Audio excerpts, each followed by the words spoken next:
On the news tonight, APC National Chairman resigns.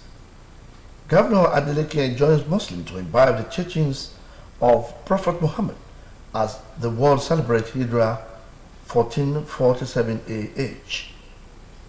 Central African Republic, more children who die in a stampede. Good evening, welcome to the major report. Babatunde Bolatito is my name. The national chairman of the ruling All Progressive Congress, Dr. Abdullahi Ganduje, has resigned his position. A senior party official confirmed the development, although the exact circumstances surrounding his resignation remain unclear as of press time. Sources revealed that Ganduje's personal belongings were earlier moved from his office at the APC national headquarters, further fueling speculations in the development.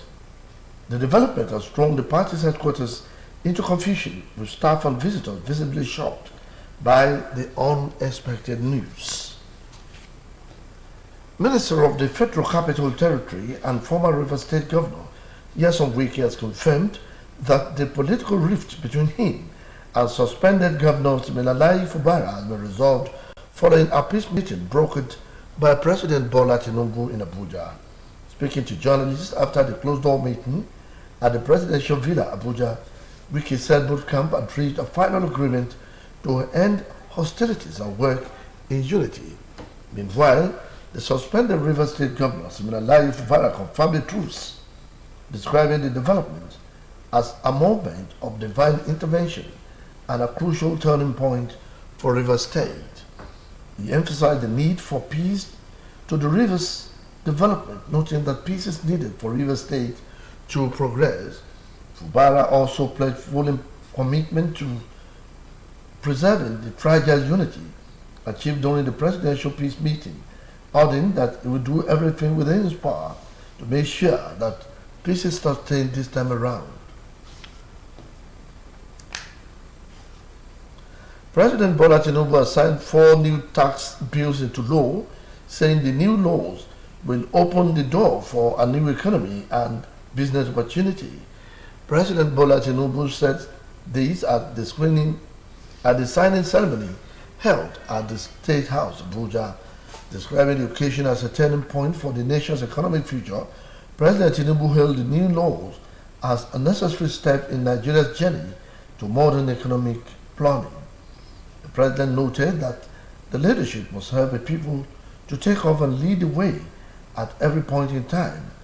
He commended the National Assembly for what he described as their courage and sense of duty. The President also said the new tax laws form the groundwork for the Nigeria of tomorrow, focused on unlocking opportunities for all.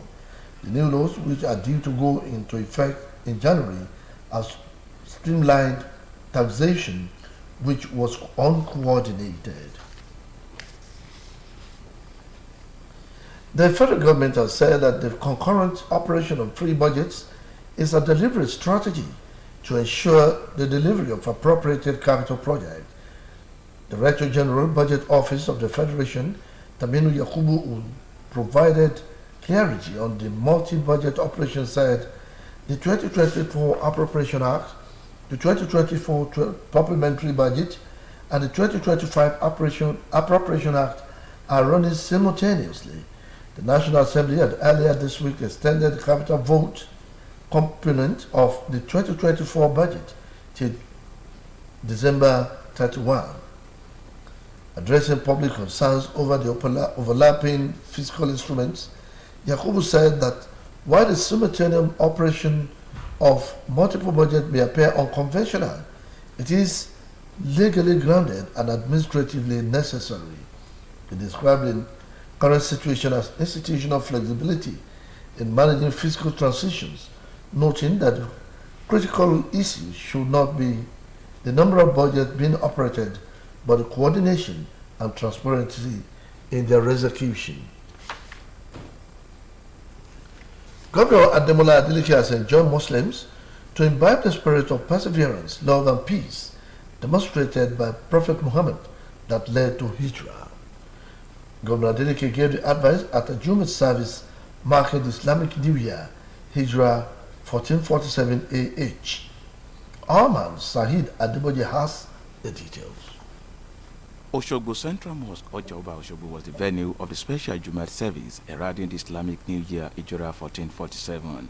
Muslims across the state gathered to observe the 2 Rakat Jumat prayer, thanking Allah for preserving their lives. Speaking shortly after the 2 Rakat prayers, Governor Adeleke described Hijra as significant in Islam. The governor, who was represented by Special Advisor on Regional Integration, Mr. Kamaldeen Adekilegun, noted that the transformation of the state to an enviable height could be described as Hijra performed by the present administration. He implored individuals to imbibe the numerous lessons of Prophet Muhammad, which led to the movement from Mecca to Medina and give Islam a breathing space across the globe. He also saw the support of the people for the present administration. We have to endure, we have to support the government of the day, and for the fact that Muhammad Rasulullah did this, we that we believe, we that supposed to follow the suit, even in the present regime. Speaking in an interview, the Permanent Secretary, Ministry of Regional Integration and Special Duties, Mr. Mudashiru Oyedeji, urged Muslims to remain peaceful and spread unity.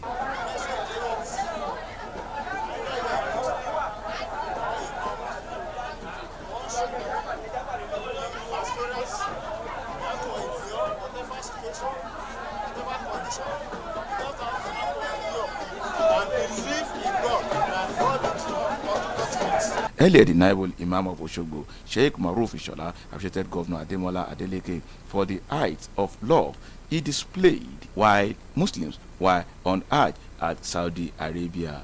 Sheikh Ishola, who described the month of Muharram as sacred, implored Muslims to desist from bickering, war, and hypocrisy, but pray fervently for the state and Nigeria as a whole. For OSBC News, this is Said Adeboje reporting. Speaker of the State House of Assembly, Right Honorable Adewale Egbedu, said the attention of the House has been drawn to a circulation going round in some quarters concerning a misconception on the tenure of elected local government functionaries in the state. Honorable Egbedu said the provisions of the 1999 Constitution of the Federal Republic of Nigeria as amended, the Electoral Act 2022, and the laws on local government administration in Osun State on this subject matter are clear and unambiguous. He noted that in line with the provisions of Section 6 of the State Local Government Areas Creation and Administration Amendment, Number 7, Law 2024, the tenure of elected local government officials is 3 years effective from the date of their swearing in into office.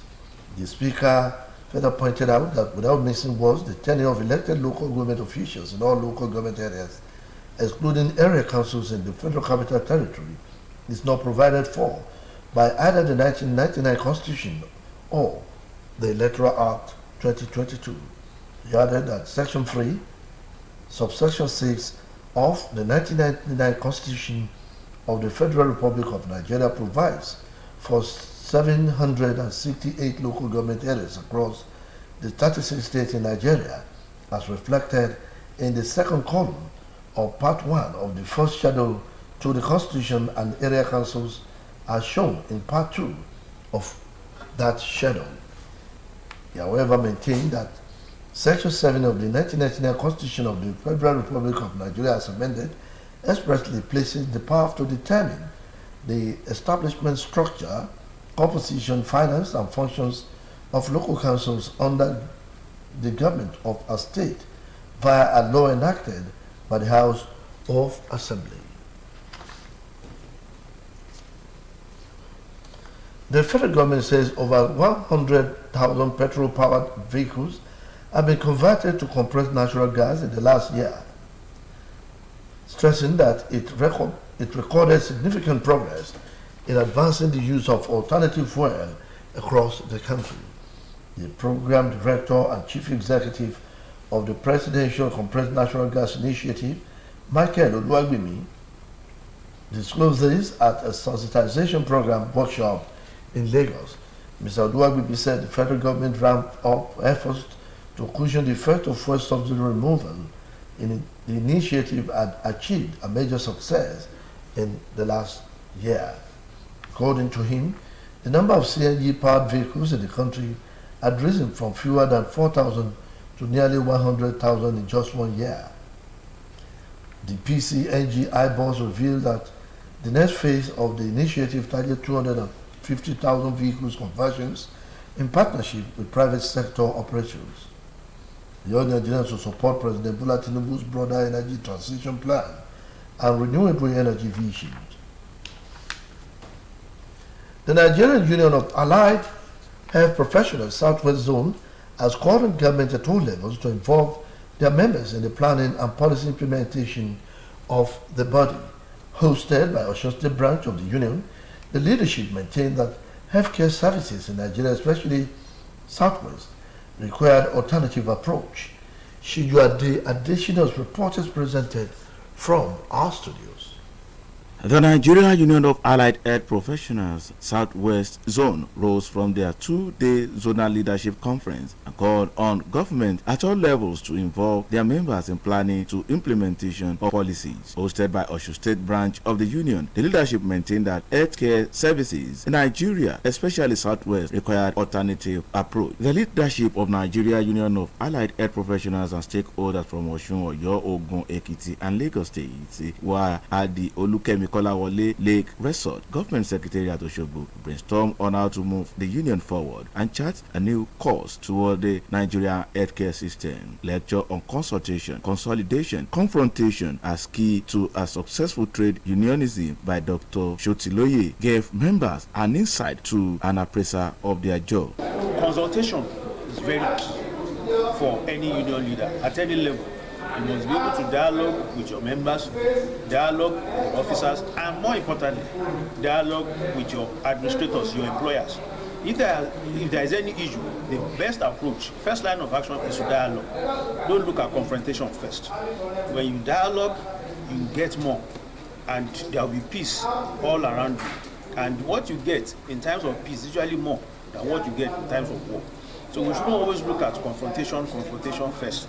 Confrontation should be the last thing. And even if we get to the stage of confrontation, strike action should be the last option. Also speaking on Nigeria healthcare system, the politics and policies and the practice, the former national president, Dr. Felix Faniron, said that the rot experienced in the health sector was as a result of non-involvement of allied health professionals into the policy making and implementations. One of the reasons why this policy is not as successful as it is supposed to be is that the allied healthcare professionals have not been well involved in planning and in implementation of these policies over the years.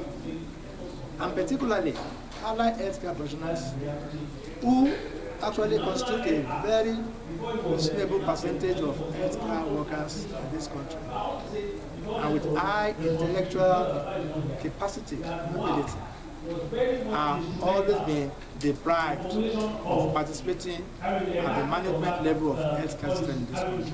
Reflecting on the essence of the zonal conference, the Southwest Zonal Coordinator, Comrade Morenikeji Olumuyiwa, noted the significant progress made in the nation's health system, saying that challenges facing the sector require collective attention and action. Comrade Olumuyiwa, who described professional composition of the union as important in the health sector, called on all to work together to build a stronger and more resilient health care system. Leaders have been equipped to go back and engage their employers, the management, and to engage the state government. Our goal is to make the health sector better, and we are also appealing to the state governments in the southwest region of Nigeria to do the needful by allowing other health professionals in our union to also be part of leadership in health sector. At the conference, members used the opportunity to ask questions that can better the lot of the members of the union. The Nigerian Army has declared a 3-day mourning period to honor the 17 soldiers who lost their lives in an attack on them in Kwana Dutse local government area of Niger State. A statement made available on the Army's official website and social media account on X platform today, the Nigerian Army said the mourning period will serve as a respect and gratitude to soldiers who sacrificed their lives in defense of the nation. The statement also confirmed the death of soldiers as a result of attack by gunmen on military bases in Niger and Kaduna states. It added that during this period, all military institutions and personnel across the country will fly the Nigerian Army flag at half-mast. The statement further emphasized the Army's commitment to honoring the memories of the personnel who have made the ultimate sacrifice. The Nigerian Army, however, directed all its personnel to observe the mourning period with the aim of paying tribute to the fallen soldiers. As the move reflects the importance the Army attaches to the life of its personnel, the Nigerian Army therefore expressed its condolences to the families and friends of the deceased soldiers. Now welcome to our sports segment.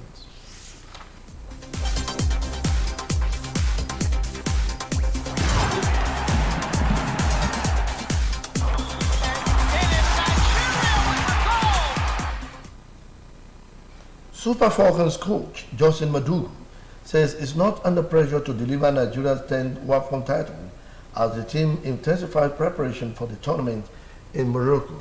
9-time African champions, the Super Falcons, have arrived in Casablanca, the capital city of Morocco, ahead of the 2024 WAFCON tournament, which will be played from July 5 to 26 in the North African country. The Nigeria team will be seeking a 10th continental title in Morocco, having won 9 of 12 championships that have been contested since the CAF launched the event as a tournament in 1998 to become Africa's most decorated women's national team. The Falcons tackled Tunisia, Botswana, and Algeria in Group B of the competition, with the Labi Zoli Stadium in Casablanca as the venue as the campaign starts in Casablanca on Sunday. On the foreign scene, the Central African Republic has declared 3 days of mourning after an explosion and stampede that killed at least 29 children and injured more than 250 at a high school in the capital city, Bangui. Prime Minister Felix Mudua, who visited the hospital with the injured students to assess their condition, said the incident left many parents shocked as they sought answers. The Prime Minister stated that most of the victims, including 16 girls, died at the scene after the explosion resulted in a stampede, while others confirmed dead at the hospital. It added that an estimated 5,000 students were at the school for higher education examination at the time. And that ends the major report on OSBC TV. It was edited by Michael Adini. Babatunde Bolatito is my name. Good night.